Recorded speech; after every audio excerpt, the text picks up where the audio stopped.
चलिए तो आज का पेपर स्टार्ट करते हैं। तो ये हमारा है वेब डिज़ाइनिंग का पेपर, जो हमारे पुराने सिलेबस के अकॉर्डिंग है।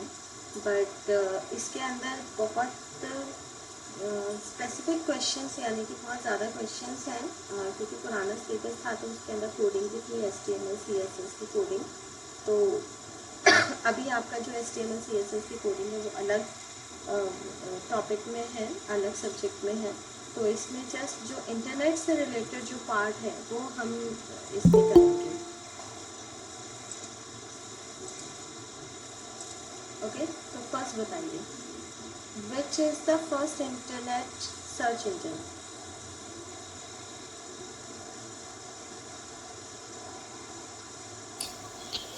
मैम आर्ची था सर। यस, इसके अंदर जो फर्स्ट इंटरनेट है वो हमारा है, आंसर है आर्ची। आर्ची पहला सर्च इंजन बना था, उसके बाद बाकी बाद में आए थे। 1.2, who is making the web standards?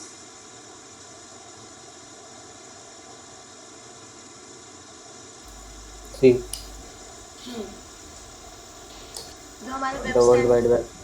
हाँ जी, वर्ल्ड वाइड वेब कॉन्सोर्टियम, इसको W3C भी बोला जाता है, W3C। तो वर्ल्ड वाइड कॉन्सोर्टियम ने जो वेब स्टैंडर्ड्स हैं वो बनाए हैं। 1.3,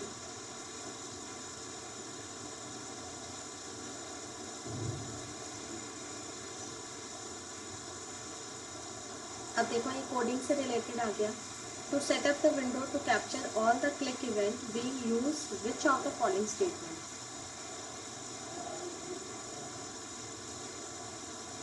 capture event, handle event, route event या रेज इवेंट?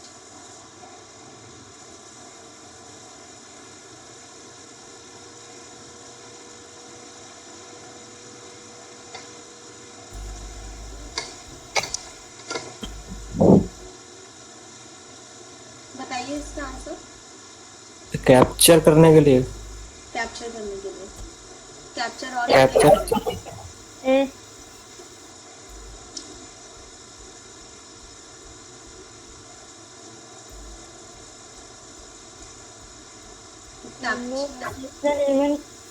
ए होना चाहिए। ए होना चाहिए। एंड विजुअल, ये आई थिंक विजुअल बेसिक का है। To set up the window to capture all event,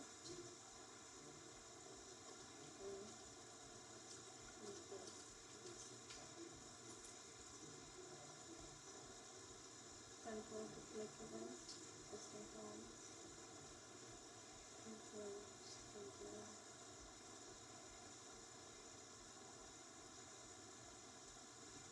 हाँ, window to capture event, event dot click. ठीक है, तो इसका आंसर क्या आएगा? फर्स्ट ही है, जिसमें हमारा capture event, event dot click है। इसका यूज करके कैप्चर किया जाता है। 1.4, if you want to align the text to the right side of a block element in a cascading style sheet, then which of the following property you use? यानी कि ये बोल रहा है, ये CSS है, CSS का होता है, CSS के अंदर अगर आपको कोई अलाइनमेंट चेंज करना है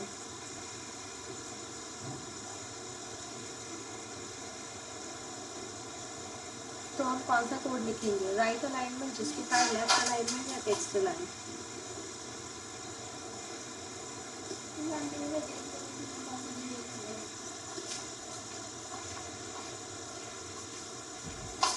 राइट ही लिखना चाहिए, राइट साइड के लिए। यस, बिल्कुल ठीक है, राइट अलाइन होता है, इसका आंसर ए है।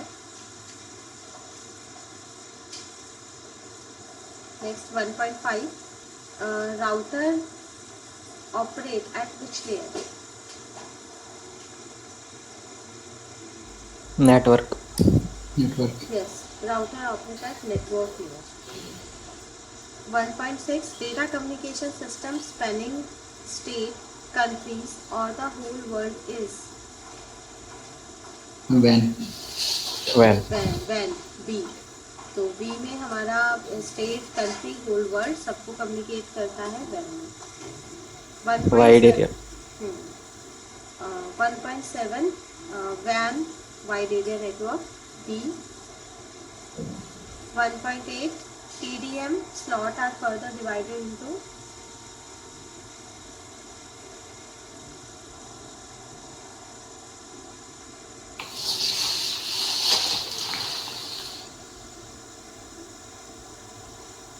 TDM slot आगे किस में डिवाइड होते हैं, सेकेंड्स में, फ्रेम्स में, पैकेट्स में, या none of the above? Packets. नहीं, पैकेट्स में सी नहीं होगा, पैकेट्स नहीं होगा, क्योंकि TDM की फुल फॉर्म क्या है?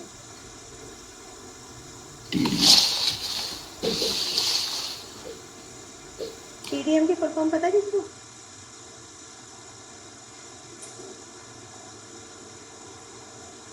TDM की फुल फॉर्म है time division multiplexer.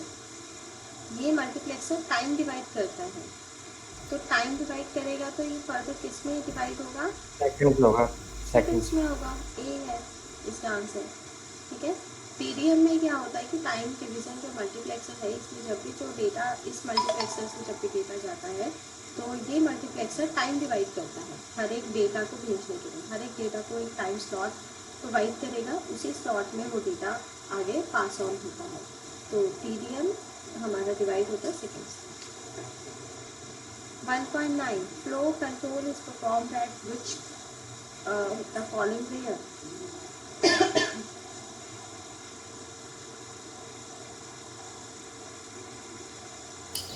Ma'am data link.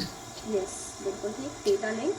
जो डेटा लिंक लेयर है ये सेकंड लेयर होती है, इसी लेयर में फ्लो कंट्रोल किया जाता है, एरर चेकिंग की जाती है, तो flow control performed at data link.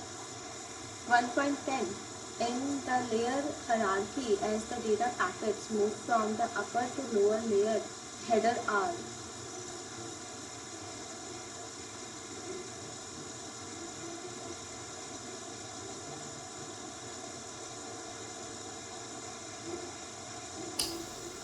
हम ऐड होते हैं। इसमें रिमूव हो गया, हाँ, क्योंकि ये अपर से लोअर बोला गया है। जब अपर से लोअर में आता है, मैंने आपको OSI मॉडल पढ़ाया था, OSI मॉडल के अंदर हमारे 7 लेयर्स हैं। जिस 7 लेयर्स में जैसे एप्लीकेशन लेयर है, एप्लीकेशन लेयर से लास्ट जो लेयर आती है वो फिजिकल लेयर आती है, ठीक है। तो जब हम एप्लीकेशन लेयर से फिजिकल लेयर में जब आते हैं तो फिजिकल लेयर से क्या होता है कि डेटा जो है बिट्स में कन्वर्ट हो जाता है, और वो किसी भी फिजिकल मीडियम के थ्रू से, चाहे वो वायर्ड हो या वायरलेस हो, किसी भी कम्युनिकेशन लाइन के थ्रू से जब वो डेटा जाता है तो बिट्स में जाता है। और जब डेटा एप्लीकेशन लेयर पे होता है तो एप्लीकेशन लेयर में उसके डेटा के साथ बहुत सारी चीज़ें ऐड हो जाती हैं, जैसे मेन डेटा होता है, उसके साथ उसकी फॉर्मेटिंग, उसकी प्रेजेंटेशन ऐड हो जाती है, और उसका जो एड्रेस है, मतलब destination address and source address, ये सारी चीज़ें उसके अंदर ऐड होती रहती, मतलब ऐड होती हैं। जो फर्स्ट लेयर से जब वो लास्ट लेयर तक पहुंचती है, ठीक है, अपर से लोअर लेयर पहुंचती है, तो बाकी सारी इन्फॉर्मेशन हट जाती है, क्योंकि बीच में जो जैसे राउटर जो हमारा नेटवर्क लेयर पे काम करता है, उसका काम होता है पर्टिकुलर पैकेट को डेस्टिनेशन तक पहुंचाना, मतलब ठीक सिस्टम तक पहुंचाने का काम होता है। तो उससे पहले ही उसको एड्रेस पता होता है, डेस्टिनेशन और सोर्स एड्रेस, तभी वो उसको पहुंचा देता है। तो बाकी सारे नेटवर्क, मतलब जितने भी लेयर्स हैं, वो क्या करते हैं, उनका बेसिक काम होता है कि जो डेटा पैकेट होता है उस पैकेट को डेस्टिनेशन तक पहुंचाना, और डेस्टिनेशन तक पहुंचाने के लिए वो सारी इंफॉर्मेशन, एड्रेस लिस्ट वगैरह उसमें ऐड करते हैं, प्रोटोकॉल्स ऐड करते हैं, फ्लो कंट्रोल की सारी चीज़ें करते हैं, और फिजिकल लेयर पे सिर्फ हमारे बिट्स जाते हैं, ठीक है। जस्ट बिल्कुल जो एक्चुअल डेटा होता है वही डेटा हमारा ट्रैवल करता है। तो in the layer hierarchy the data packet move from the upper to lower layer, headers are. Header जो होता है, हेडर के अंदर ये इंफॉर्मेशन होती है, हेडर रिमूव हो जाता है, हेडर हट जाता है, सिर्फ डेटा बचता है। ओके, चलिए, ये हमने इसको कर दिया MCQ। अब हम करते हैं true false. 2.1 NIC is an expansion card or a PC card that connected your computer to a network and provide the doorway for information to flow in and out.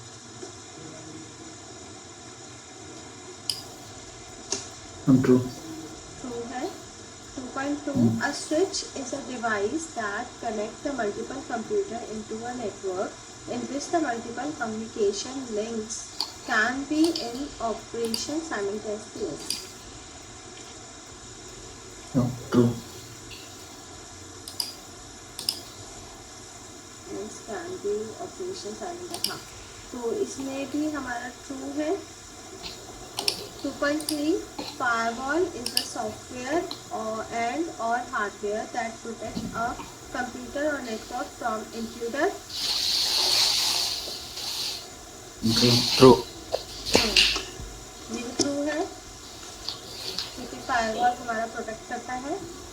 2.4, वैन cover a large geographical distance such as state, country or even the entire world. True. True. 2.5, a repeater is the device that receive a radio signal, strength it and send it on. True. True. True है. Repeater को एक बार explain करिए क्या करता है ये. Ma'am कोई भी सिग्नल आ रहा हो तो उसको बूस्ट करके आगे भेजता है. Boost करता है. हाँ, बूस्ट करके आगे भेजता है. बिल्कुल. 2.6, a network, a computer network consists of 5 or more computer connected to one another. True. True है. 2.7, in an instance method or a constructor, this is a reference to the current object.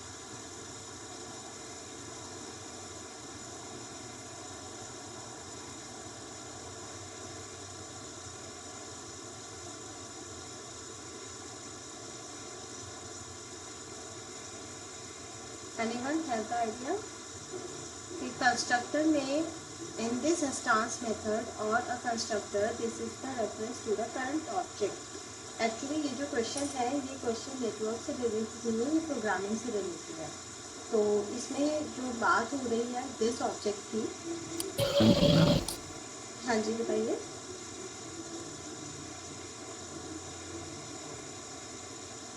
This object की वो object oriented programming language किसी भी UPS language के अंदर this current object को ही refer करता है. तो इसका आंसर ट्रू होगा. 2.8, the JRA delete object when it determines that they are no longer being used. The process is called the garbage collection. ये भी आपका जावा से रिलेटेड है क्वेश्चन.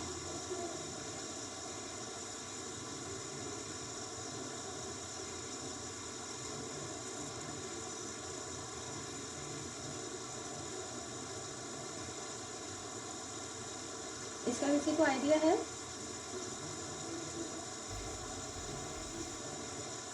No ma'am. ये भी ट्रू है. बेसिकली जावा के अंदर क्या होता है, जावा के अंदर एक गार्बेज कलेक्टर होता है. गार्बेज कलेक्शन का काम क्या होता है कि ऐसे ऑब्जेक्ट जो हमने ऑब्जेक्ट बनाए हैं जिनका अभी यूज़ नहीं है तो वो उस ऑब्जेक्ट को अपने आप ही डिलीट करता रहता है और डिलीट करके मेमोरी या स्पेस जो है वो फ्री रखता है. तो JRE का काम यही होता है, जावा में यूज़ होता है. JRE की फुल फॉर्म होती है जावा रन टाइम इन्वायरमेंट. तो रन टाइम पे चेक करेगा ऐसे कौन से ऑब्जेक्ट हैं जो डिफॉल्ट में बने हुए हैं बट उनका यूज़ नहीं हो रहा है, तो वो उन ऑब्जेक्ट को डिलीट करता जाएगा और गार्बेज कलेक्शन के अंदर मतलब गार्बेज की तरह उसको एक जगह पे रख देगा. ठीक है, तो ये true. 2.9, HTML is not an encoded scheme which is used to create a web page. False. False है. हाँ, क्योंकि HTML के अंदर एनकोडेड स्कीम लगती है जो वेब पेज बनाने के लिए यूज होती है. 2.10, MIME stands for the multi-purpose internet mail extension.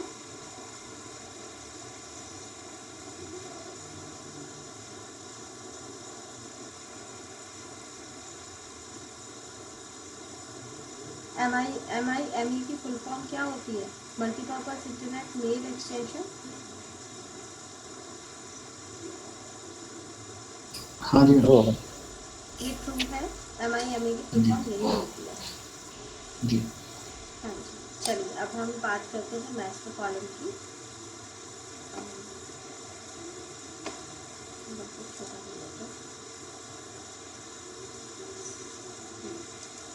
चलिए फर्स्ट, द स्ट्रक्चर और the format of data is called.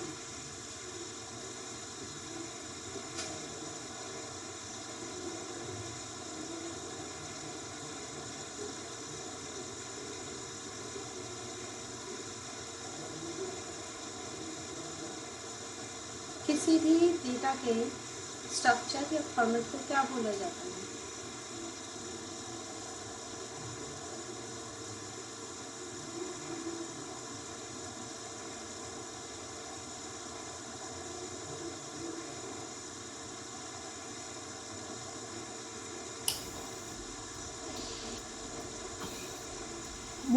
DNF.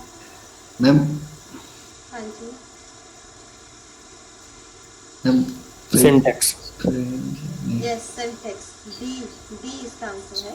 क्योंकि जब भी हम किसी लैंग्वेज को पढ़ते हैं तो लैंग्वेज के अंदर सिंटैक्स होता है। सिंटैक्स का मतलब होता है लिखने का तरीका, कि आप उसको लिखेंगे कैसे लैंग्वेज को।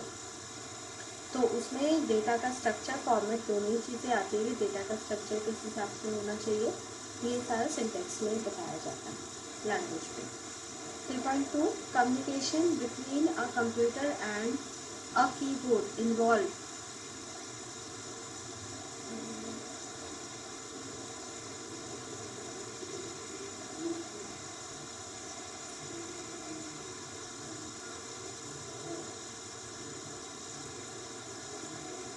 Communication between a computer and a keyboard involve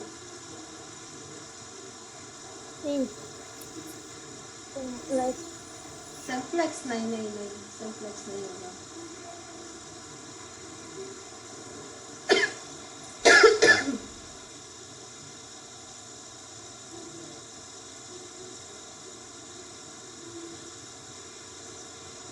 Communication between a computer and a keyboard।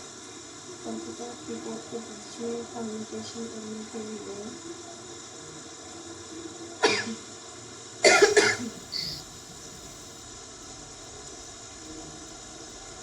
चलिए अभी समझ नहीं आ रहा है, इसको होल्ड करो।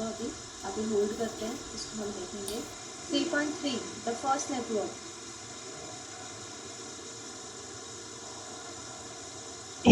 ARPANET।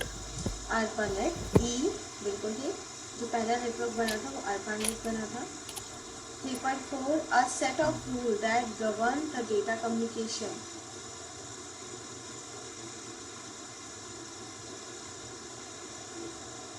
प्रोटोकॉल। प्रोटोकॉल। प्रोटोकॉल बिल्कुल ही। सेट ऑफ रूल्स, जो रूल है उसको आजकल प्रोटोकॉल बोलते हैं। That govern the data communication. Communication मतलब नेटवर्क या कम्युनिकेशन के अंदर जो भी रूल यूज़ किया जाता है उसको बोला जाता है protocol. 3.5, extensible markup language. F. XML। 3.6, error 404 or not found error while accessing a URL name। Unreachable Yes, बिल्कुल ही, unreachable URL। 3.7, summation operation is performed on the bit to check an error detecting code। Checksum error checksum error बिल्कुल ही। summation operation perform the bit to check an error detecting code। checksum से जो भी data भेजा गया है उस data के अंदर बिट्स की अगर एरर होती है तो वो ठीक करने के लिए यूज़ किया जाता है checksum को। 3.8, an error detected code inserted as a field in a block of data to be transmitted is known as।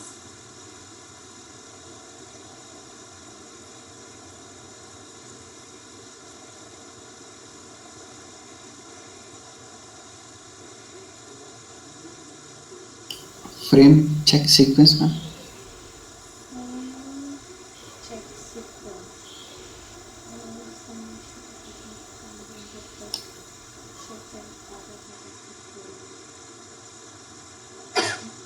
like error detecting tool and inserted as a field in a block of data is classified.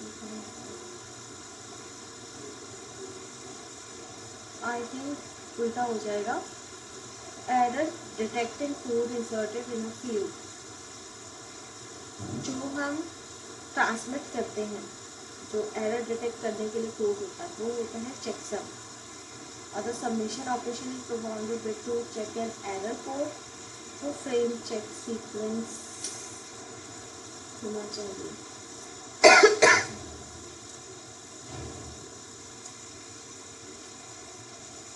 इसको check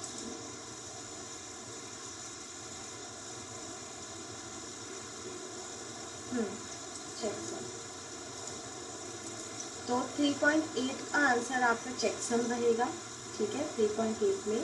और 3.7 जो है submission operation is perform, यानी कि सारे operation को एक साथ मिला के सबमिशन करके जब वो करते हैं चेकिंग, तो उसको फ्रेम चेक सीक्वेंस बोला जाता है. क्योंकि इसके अंदर सारे फ्रेम्स आ जाते हैं, सारे फ्रेम का सीक्वेंस चेक किया जाता है.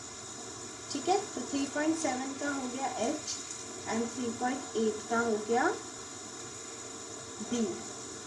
3.9 when protocol is used in email server. What protocol? SMTP.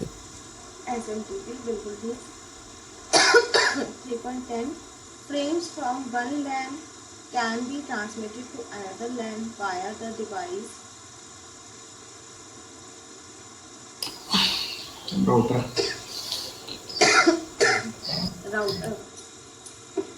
Router ठीक है. तो राउटर के थ्रू से हम क्या करते हैं, एक लैन से डेटा हमारा दूसरे लैन की तरफ जाता है, उसको हम राउटर कहते हैं. ठीक है, तो मैथ के कॉलम भी हो गए.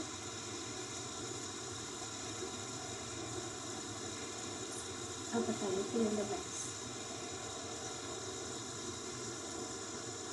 In CSS, what does color column red called can be called as?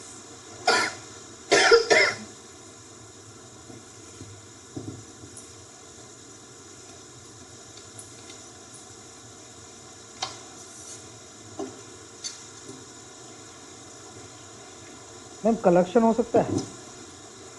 Collection. नहीं.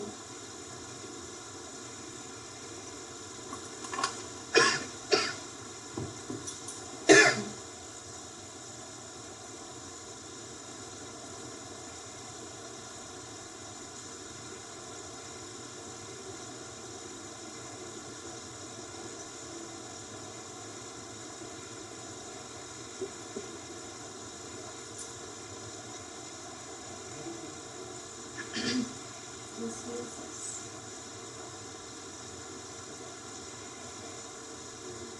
More hardware finder by sharp.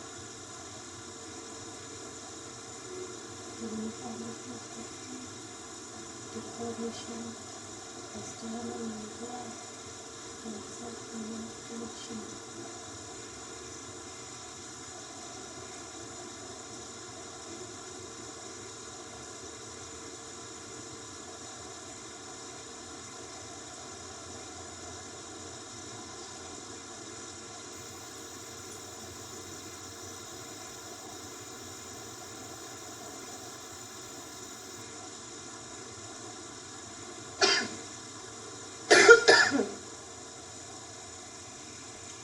Media. Declaration.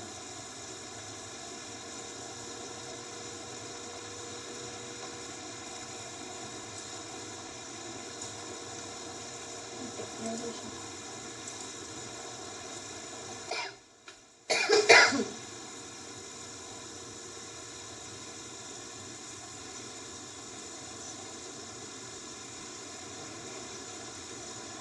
इसका आंसर तो नहीं. सिलेक्टर्स होते हैं इसके.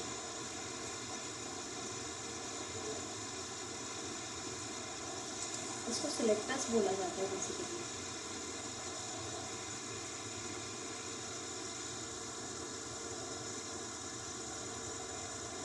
अब एक काम करिए, इसमें हम डिक्लेरेशन इसको कहते हैं. ये डिक्लेरेशन है कि हमने डिक्लेयर करा है कि करंट जो होगा वो रहेगा। ठीक है, first one is declaration. 4.2 and dash rule can be used to define style rule for multiple media type in a single embedded style sheet.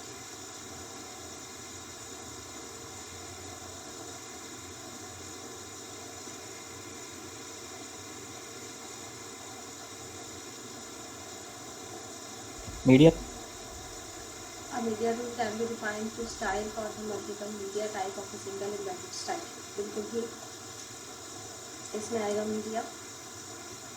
4.3 A single dash rule can be used in an external sheet to define character set encoding of the style rule and values.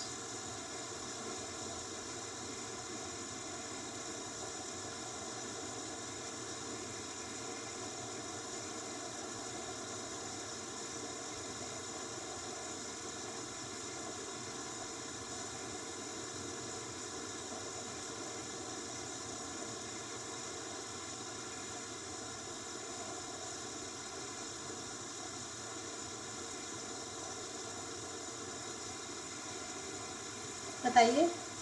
A single dash rule can be used in an external sheet to define the pair set.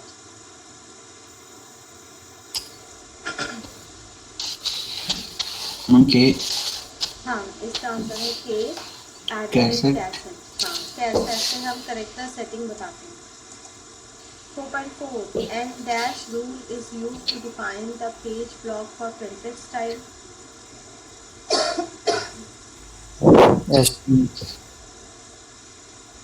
HTML ma'am rule तो ऐसे ही लिखा है sir, at the rate करके। and at the rate HTML। हाँ, gas कर रहा हूँ मैं। गैस कर रहे हैं, ठीक ही गैस कर रहे हैं, क्योंकि a dash rule is used to define the page block for printed style. Printed style के लिए जो है हमारा @HTML यूज होता है। URL stands for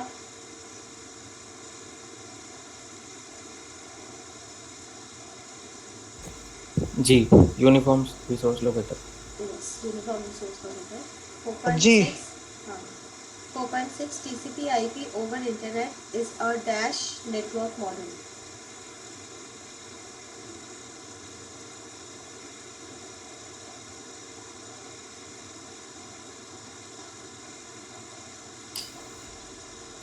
clear. कौन सा?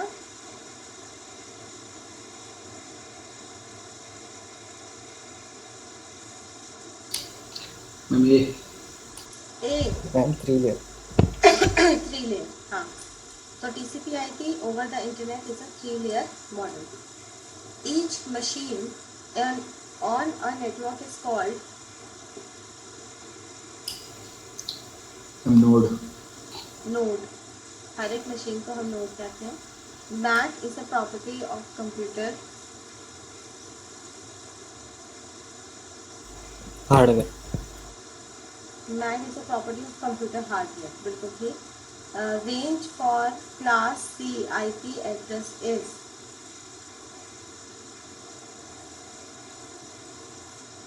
F। yes F, क्योंकि ये 192 से 168 के बीच में जो भी हमारा जाता है वो हमारा C IP मतलब क्लास C टाइप की IP है। Encrypted data of sniffing can be read by tool software whose name is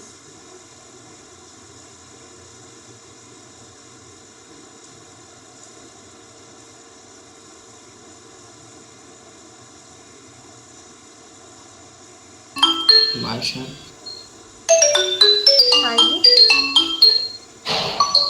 Wireshark. Yes Wireshark है इसका कि encrypted data snip can be read by tool software whose name is, इसको हम Wireshark कहते हैं, जिससे हमें ये पता चलता है encryption। चलिए, तो फर्स्ट हमने पार्ट कर लिया, अब हम सेकंड पार्ट पे आते हैं। What are the stage and strategy required to develop a web project? Web project बनाने की क्या स्ट्रैटेजी होती है या फिर क्या स्टेजेस होते हैं?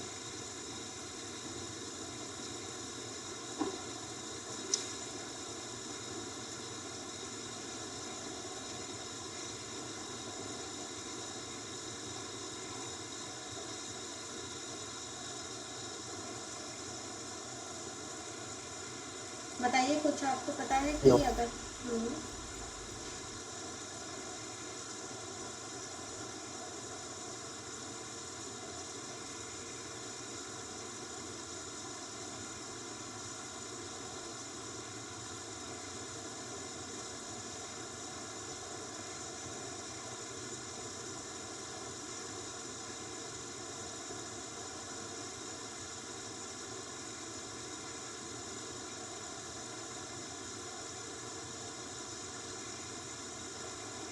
किसको कोई आइडिया नहीं है कि वेब पेज बनाते हैं या वेब प्रोजेक्ट बनाते हैं तो क्या स्टेजेस और स्ट्रैटेजी होती है?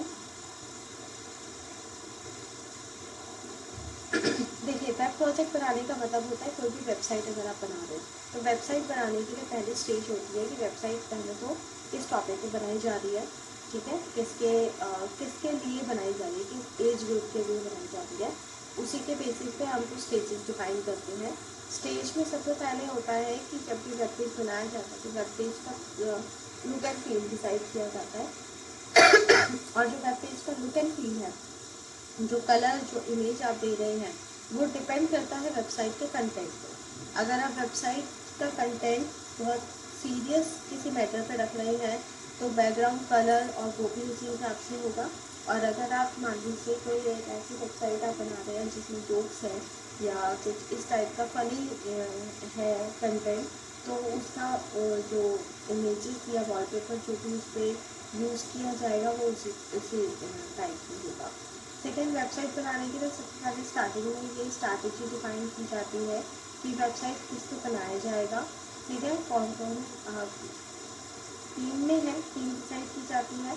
और वेबसाइट बनाने के लिए उसका कंटेंट डिज़ाइन किया जाता है। सबसे पहले डिज़ाइनिंग पार्ट होगा, देन उसके बाद फिर उसके बाद डेवलपमेंट पार्ट होता है, डेवलपमेंट पार्ट के बाद फिर टेस्टिंग पार्ट होता है और टेस्टिंग के बाद फिर फाइनली जो वेबसाइट है वो कंप्लीट हो जाती है। तो इसमें जब डिज़ाइन किया जाता है तो उस डिज़ाइन को आप स्टोरी बोर्ड की तरह आप लिख सकते हो, जैसे एक स्टोरी को तैयार की जाती है एनिमेटेड करते हुए कि कौन कौन सी सीन हमारे आनी है, उसी तरह वेबसाइट के अंदर भी हम प्लानिंग करते हैं। और प्लानिंग करने के बाद वेबसाइट के जितने भी पेजेस हैं उस पेजेस को सर ऐड करेंगे। ये आपको थोड़ा सा स्टेज एंड स्ट्रैटेजी आपको लिखनी होगी। देन उसके बाद write HTML code to develop a web page having no frame that divide the page into two equal row and column. The first row into equal column. Fill each of the different background color.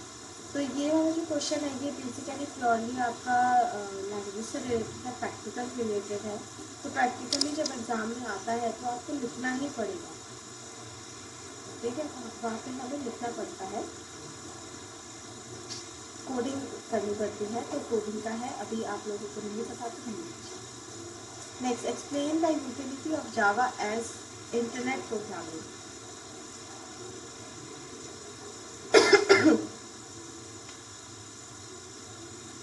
जावा से internet programming कैसे की जाती है, किस तरह की जाएगी, इसके बारे में आपको एक्सप्लेन करना है।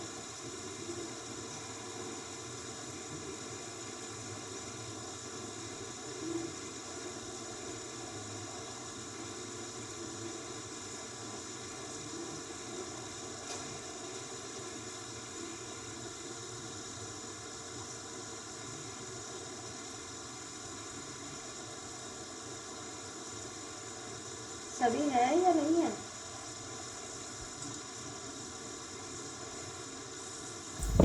Yes ma'am. हाँ जी, कुछ पता है आपको जावा के बारे में? जावा कैसे यूटिलिटी है इंटरनेट प्रोग्रामिंग के लिए? लैंग्वेज है जावा, जावा लैंग्वेज है, बिल्कुल। Programming language. हाँ हाँ। और इंटरनेट पे कैसे यूज़ होता है ये? वेबसाइट बनाने में काम आती है। बिल्कुल वेबसाइट बनाने के लिए काम आती है। और जावा से हम सर्वर साइड कोडिंग कर सकते हैं। सर्वर साइड की कोडिंग होती है जावा से, जिसके अंदर आपका मतलब जावा का एरिया तो बहुत बड़ा, बहुत वास्ट है, लेकिन जावा में आप ये कह सकते हो कि इसके अंदर सर्वलेट, जेएसपी, जावा बीन्स, इन सब का यूज़ किया जाता है, जिससे कि एक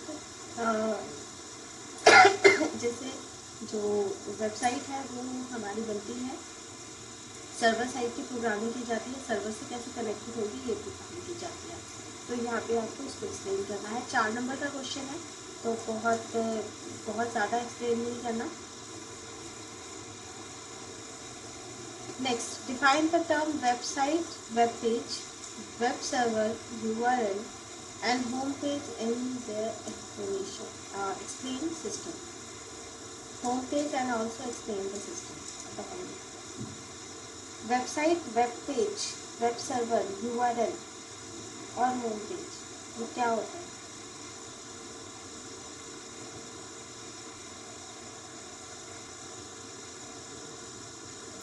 वेबसाइट तो वेब पेज का कलेक्शन हो गया जो हाँ। इंटरनेट पे अवेलेबल होता है। हम्म, बिल्कुल ठीक है। Next, web page. और वेब पेज वेबसाइट का ही पार्ट होता है जिस पे इंफॉर्मेशन होती है रिलेटेड वेबसाइट से। इसके लिए आप एक चीज़ और यूज़ कर सकते हो कि web page is a web page is made by the HTML और CSS लैंग्वेज। ठीक है, वेब पेज बनाई जाती है HTML लैंग्वेज से ही बनाई जाती है। और वेब पेज के अंदर कोई एक सिमिलर टाइप का कंटेंट होता है, उसके अंदर अलग अलग टाइप का कंटेंट नहीं हुआ, एक पेज पे एक ही टाइप का कंटेंट होता है। तो यहाँ पे हम वेब पेज को इस तरह से डिफाइन करेंगे, और web page is a part of the website. ठीक है, ये आप लिखेंगे। Then web server, web server को कैसे डिफाइन करोगे?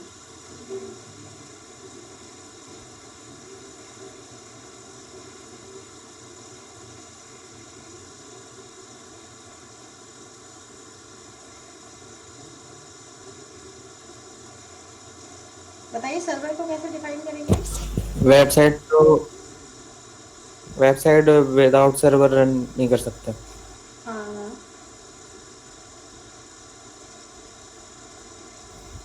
वेब सर्वर जहाँ पे सारा इंफॉर्मेशन और डेटा किसी भी वेबसाइट का स्टोर होता है। हाँ जी, बिल्कुल ठीक। Web server is a server, यानी कि सर्वर है, सर्वर के थ्रू और मल्टीपल वेबसाइट्स आपकी रन होती हैं, मल्टीपल वेबसाइट रन की जाती है, और सर्वर के पास कंट्रोल होता है जो है कि वो क्लाइंट तक इंफॉर्मेशन पहुंचा सके, और क्लाइंट को जब भी रिक्वायरमेंट होती है किसी इंफॉर्मेशन की, तो वो सर्वर से रिक्वेस्ट करता है, और सर्वर उसे रिक्वेस्ट कर अपनी इंफॉर्मेशन को जो है क्लाइंट को देता है।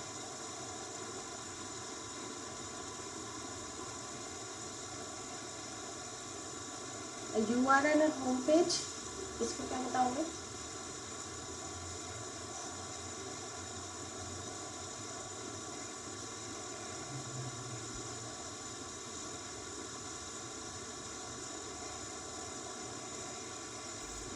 यूनिफॉर्म रिसोर्स लोकेटर होता है हम्म, किसी वेबसाइट का स्पेसिफिक एड्रेस।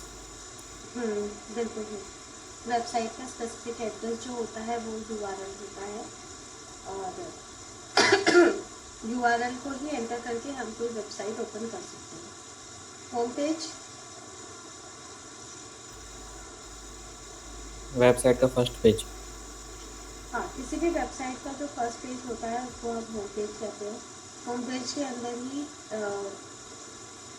काफ़ी सारी इंफॉर्मेशन होती है। होम पेज यानी कि एक पहला पेज, जिसको हम वेबसाइट के स्टार्टिंग कहते हैं, तो उसी से ही हमारा जो वेब पेज है, वेब पेज की स्टार्टिंग होगी, उसको होम पेज बोला जाएगा। Next question, differentiate between web browser and web server and how does a work how does a web server work?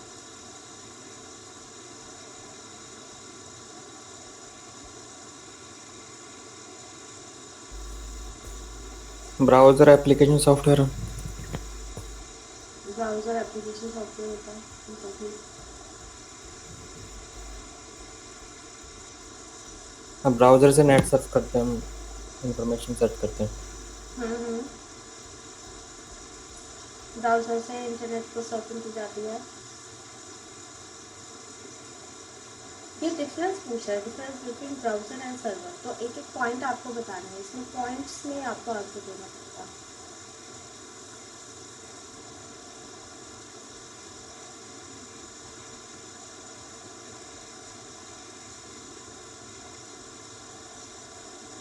Server जो है हम डाटा प्रोवाइड करवाता है।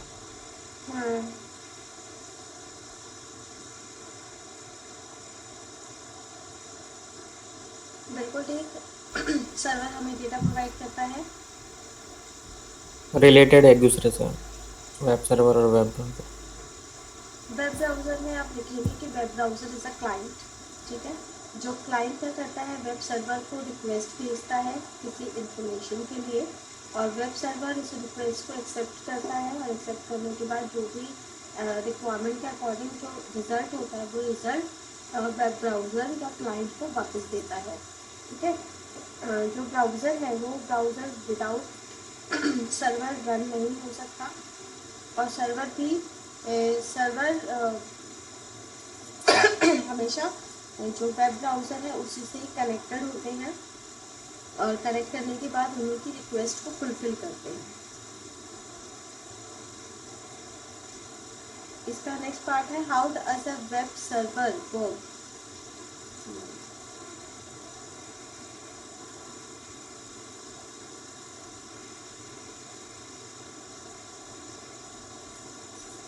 ओके, नेक्स्ट,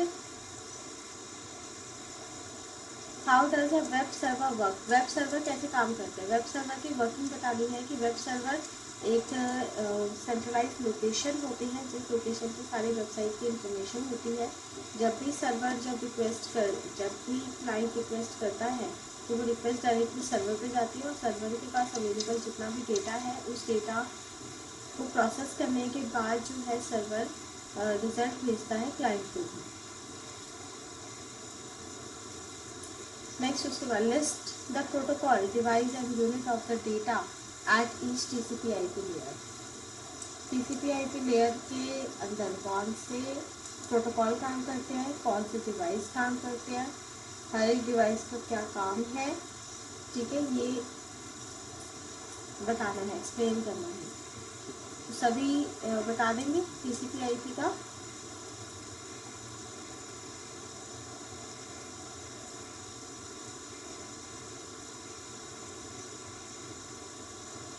यस, कुछ रिप्लाई करिए। Yes ma'am.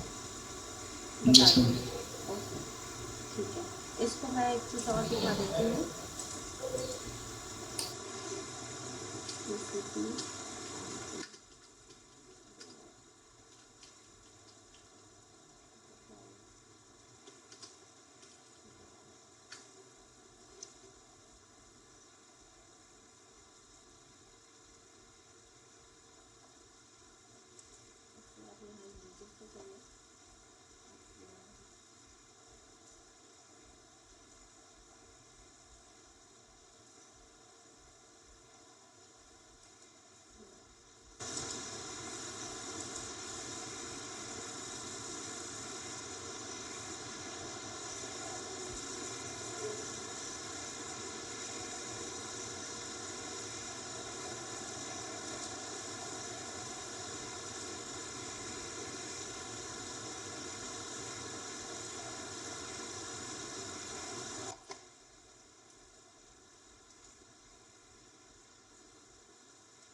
तो अगर आप देखेंगे तो जहाँ पे जो है जितने भी 7 लेयर्स हैं, 7 लेयर्स पे कौन कौन से डिवाइस काम करते हैं, कौन कौन से प्रोटोकॉल काम करते हैं, यहाँ पे ये दिखाया हुआ है।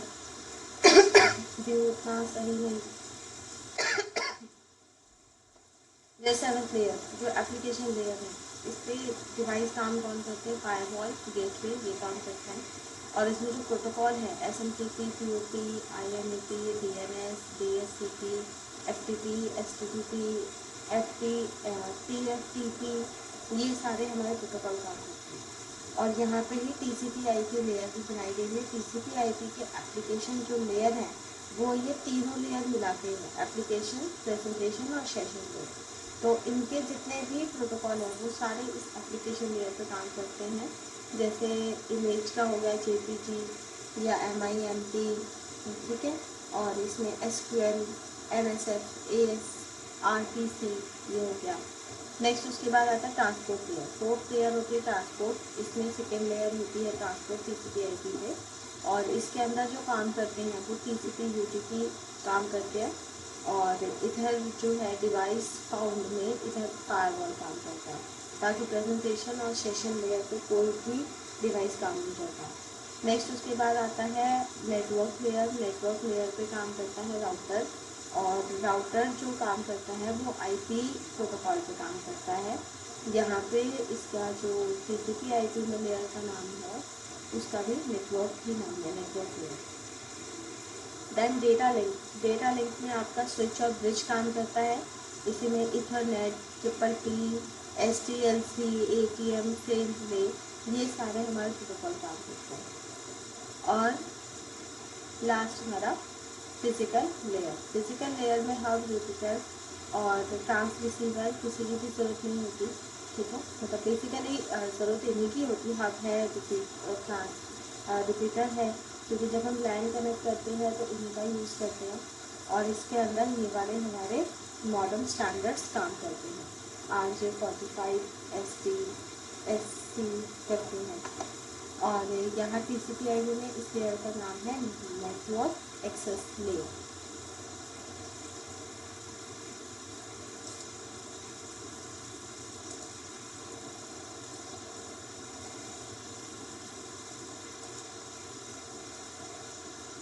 नेट पे आपको हर एक चीज़ मिल जाएगी, आप यहाँ से भी एक बार देख सकते हैं। अगर आपको ये इमेज डाउनलोड करनी है तो उसमें से भी कर सकते हैं, ठीक है। ये हो गया। अब next question, what is cryptography? Explain the difference between the private की एंड पब्लिक की क्रिप्टोग्राफी।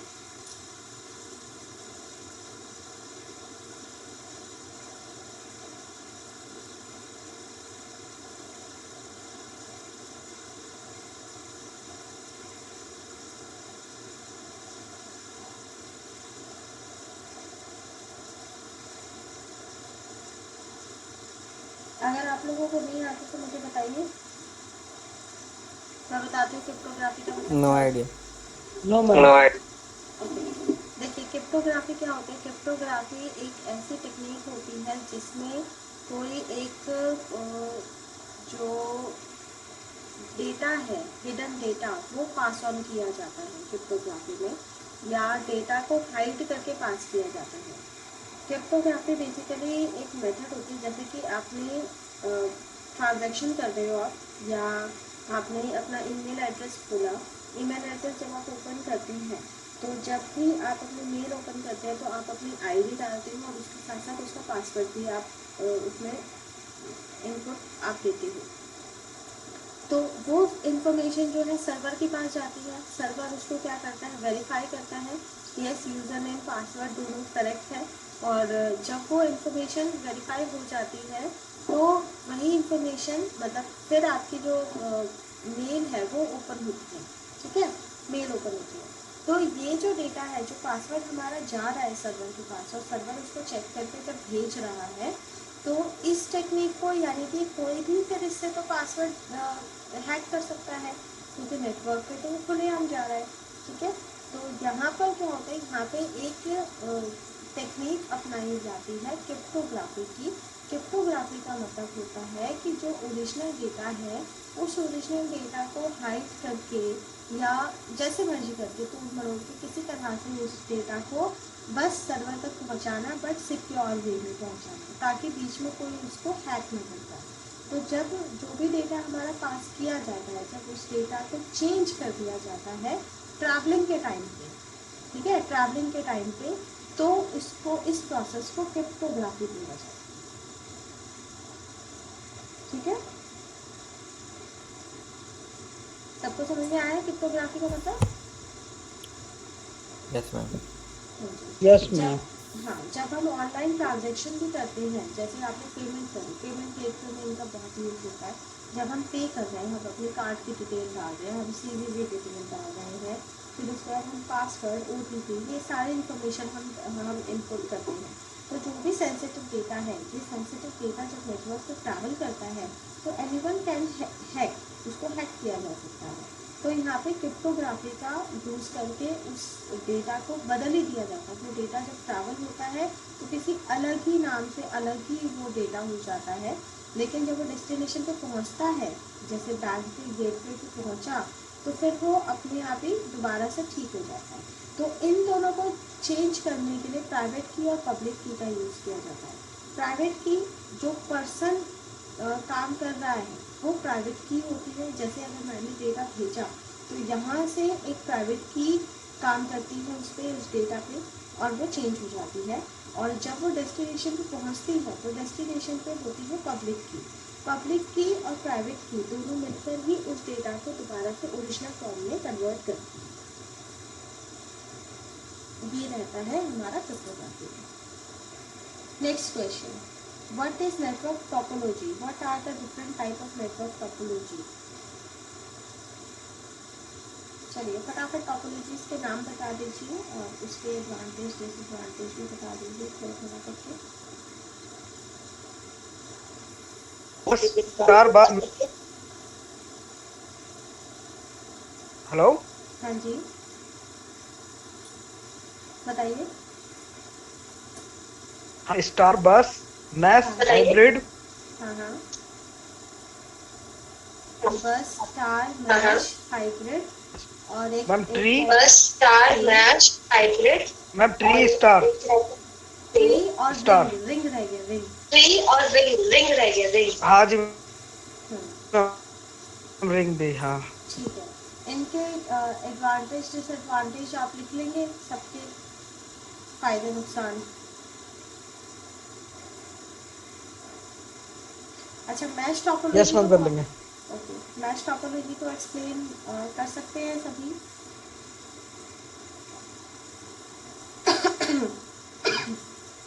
मैश किस टाइप की होती है वो बताएंगे?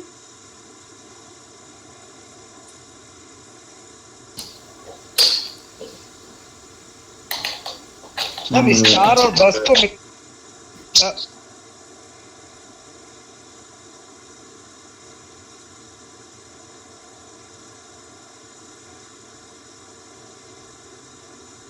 मुझे आवाज़ नहीं आ रही किसी की मैश टॉपोलॉजी के लिए।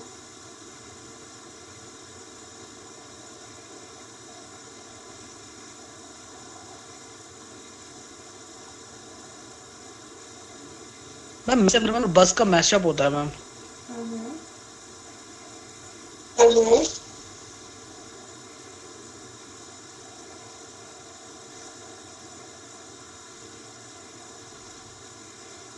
मैम बस बस इतना ही, और कोई? मैम उसमें मैम एक कॉस्टली बहुत होती है क्योंकि Cross. ज़्यादा वायर यूज होती है उसमें। हाँ, ज़्यादा वायर यूज होती है क्योंकि इसका connection one double two all होता है, वन टू ऑल। नेटवर्क में जितने भी यस मैम। नोड कनेक्टेड होते हैं, एक सिस्टम का कनेक्शन बाकी सबसे होता है। तो इसलिए इसमें जो है वायर ज़्यादा लगती है और ये महंगी टॉपोलॉजी है, कॉस्ट भी ज़्यादा लगती है इसमें। तो एक सिस्टम से अगर मान लो बाकी सारे 5 सिस्टम कनेक्टेड हैं, तो ये एक सिस्टम ही ये 5 सिस्टम के साथ कनेक्ट होगा, मतलब बाकी जितने सिस्टम हैं उनके साथ कनेक्टेड है। और इसके बारे में एडवांटेज डिसएडवांटेज दोनों ही लिखेंगे। तो एडवांटेज पहला है कि लाइन सिक्योर होती है, ठीक है, ट्रैवल करता है फास्ट, डेटा फास्ट जाता है, और कोलिजन का इसमें डर नहीं होता है क्योंकि सबकी अपनी सेपरेट सेपरेट लाइन होती है जिस लाइन के थ्रू से ये डेटा भेजते हैं, ठीक है। बट इसका डिसएडवांटेज है कि कॉस्टली होती है, बहुत ज़्यादा महंगी होती है। सेकेंड है कि इसको मैनेज करना मुश्किल होता है। और थर्ड, अगर कोई केबल अगर ख़राब हो जाती है तो मतलब उसको चेंज करना, और अगर चेंज कोई एक हब भी अगर ख़राब हो जाता है तो बाकी सारे कनेक्शंस मतलब उससे टूट जाते हैं और ये थोड़ा कॉस्टली होता है। तो इस तरह से हमें एडवांटेज डिसएडवांटेज बताना है इसमें। Next question, differentiate between applet and application.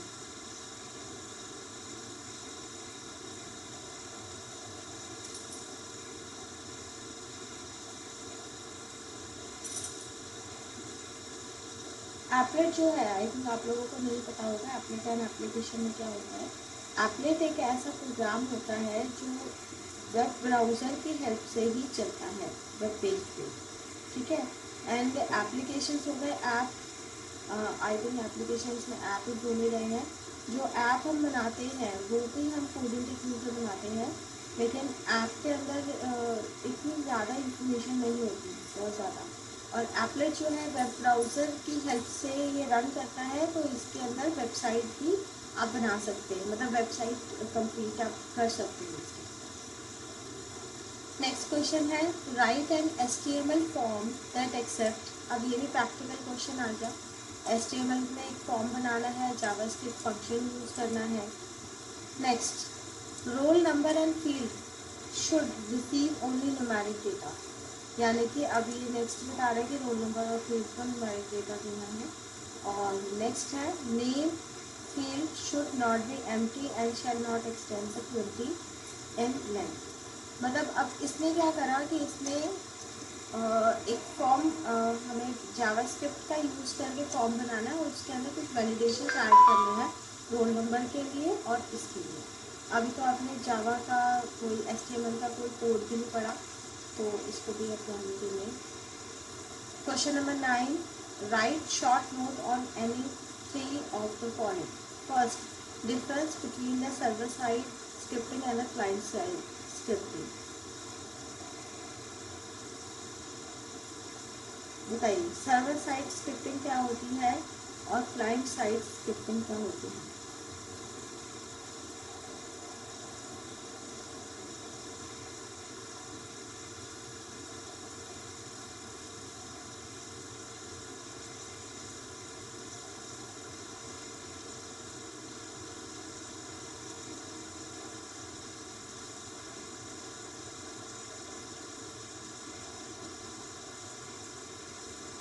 किसी को आइडिया है?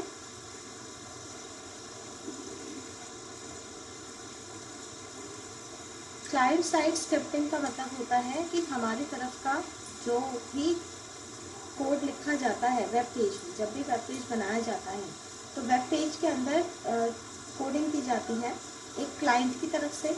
जो क्लाइंट की तरफ से कोडिंग की जाएगी, यानी कि जिसके अंदर फॉर्म तैयार होगा या क्लाइंट को जो इन्फॉर्मेशन फिल करनी है, तो ये सारी कोडिंग जो तैयार होती है उसको हम क्लाइंट साइड स्क्रिप्टिंग कहते हैं। बट सर्वर साइड स्क्रिप्टिंग पे जैसे मान लीजिए एक फॉर्म बनाया गया और फॉर्म में डेटा फिल कर दिया, ठीक है। अब वो जो फॉर्म को जैसे ही आप सबमिट करोगे, तो सबमिट करने के बाद वो जो डेटा है वो सर्वर के पास जाएगा। अब सर्वर के पास ये मतलब इंफॉर्मेशन होनी चाहिए कि वो जो डेटा है उस डेटा का क्या करना है, डेटाबेस होना चाहिए। और फॉर्म के साथ डेटाबेस को कनेक्ट करने के लिए जो कोडिंग की जाती है, ये सारी कोडिंग उस बटन पे होती है जिस बटन से हम सबमिट करेंगे।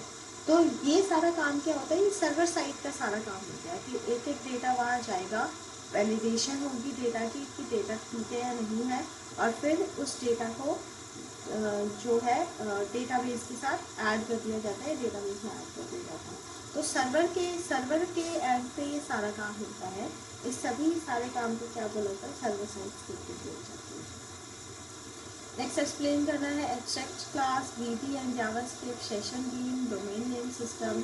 इनमें से बताइए आप कौन क्या क्या एक्सप्लेन कर सकता है, या जो नहीं भी कर सकती हूँ वो भी बताओ।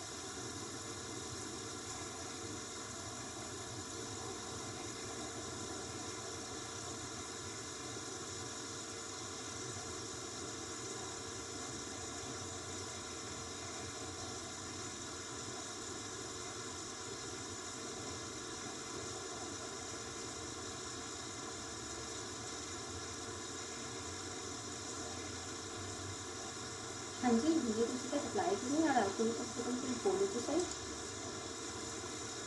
आता है नहीं आता है, किसी ने सुना है नाम नहीं सुना है? मैम डीएनएस तो आईपी एड्रेस लोकेट करते हैं। हाँ जी। और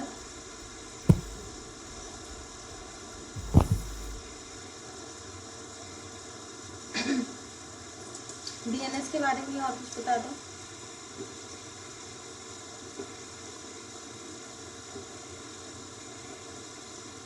आईपी एड्रेस कैसे लोकेट करेगा?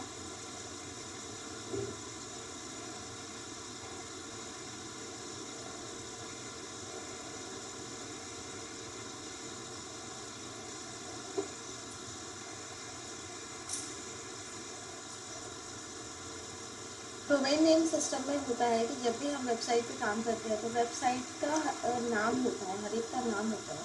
बट डोमेन नेम सिस्टम के अंदर क्या होता है कि उसके नाम के साथ साथ उसकी जो आईपी एड्रेस है, आईपी एड्रेस का भी लिस्ट उसके अंदर होता है। तो जब भी हम कोई नाम वेबसाइट में हम लिखते हैं तो वो क्या करता है, वो सीधा उस डीएनएस पे जाएगा, वहाँ से उसकी आईपी एड्रेस ढूंढेगा। आईपी एड्रेस ढूंढने के बाद ही वो काम शुरू करेगा। यानी कि आईपी एड्रेस का जो है बहुत बड़ा रोल है, और आईपी एड्रेस के थ्रू से ही जो जितना भी हमारा सर्वर है, जितना भी हमारी वेबसाइट है, वो सारी चलती है। ठीक है, उसका एक स्पेसिफिक आईपी एड्रेस होता है हर एक पेज का, हर एक वेबसाइट का, और डीएनएस इसी को ही रिजॉल्व करता है।